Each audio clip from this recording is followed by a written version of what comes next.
আসসালামু আলাইকুম এভরিওয়ান। আশা করি সকলেই ভালো আছো।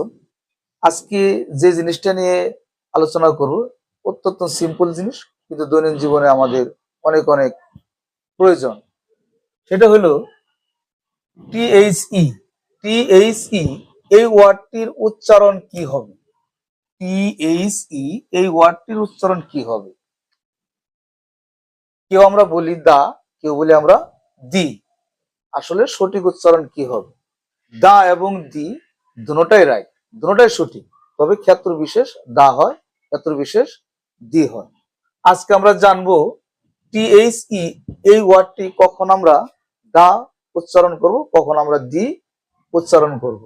তার পূর্বে আমরা একটু জেনে নেই, আমরা সকলেই ভাওয়াল জানি যে এবিসি এই বর্ণগুলোর মধ্যে পাঁচটা হচ্ছে ভাওয়াল, এ ই আই ও ইউ। এই ভাওয়াল এর পূর্বে যখন টিএইচই এই ওয়ার্ডটি থাকবে তখন আমরা এর উচ্চারণ করব দি। ভাওয়াল এর পূর্বে যখন টিএইচই বসবে বা থাকবে তখন সেটাকে আমরা উচ্চারণ করব দি হিসাবে। যেমন the area is nice, the area is nice. এখানে এরিয়া বানানটার প্রথম বর্ণটি হচ্ছে ভাওয়াল এ।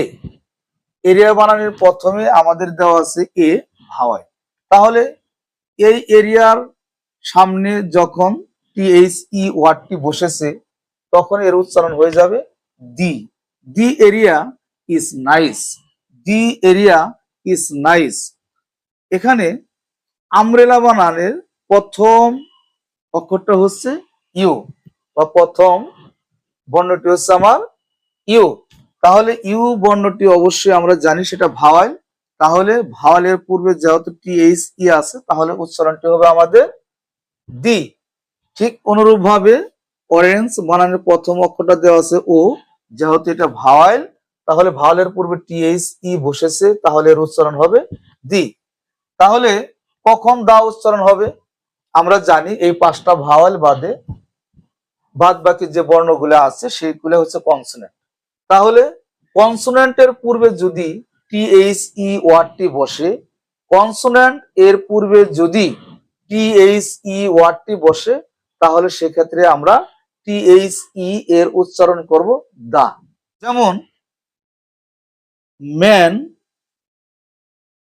ইজ টল, এখানে এর পূর্বে আমরা বসাইলাম টিএইচই, দা ম্যান ইজ টল। এখন দা ম্যান ইজ টল না দি ম্যান ইজ টল, আমরা একটু কনফিউশনে থাকি, সে কনফিউশনটা আজকে দূর হয়ে যাবে। তাহলে এখানে এম এর পূর্বে টিএইচই বসেছে, তাহলে এমটা আমাদের অবশ্যই কনসোনেন্ট। তাহলে এক্ষেত্রে আমরা টিএইচই এর উচ্চারণ করব দা হিসাবে। টিএইচ এর উচ্চারণ করব আমরা দা হিসাবে। অনুরূপ ভাবে the girl is beautiful, the girl is beautiful. তাহলে গার্ল এর পূর্বে বসেছে টিএইচই, তাহলে উচ্চারণটা কি হবে? যেহেতু জি বর্ণটি কনসোনেন্ট তাহলে আমরা টিএইচ এর উচ্চারণ করব কি হিসাবে? দা হিসাবে। টিএইচ এর উচ্চারণ করো দা হিসাবে। যদি ফাইনালি এক কথায় বলি তাহলে সেটা হলো ভাওয়ালের পূর্বে টিএইচই থাকলে উচ্চারণ হবে দি, কনসোনেন্টের পূর্বে যদি টিএইচই থাকে তাহলে এর উচ্চারণ হবে দা। আশা করি সকলে বুঝতে পেরেছে। ধন্যবাদ সকলকে।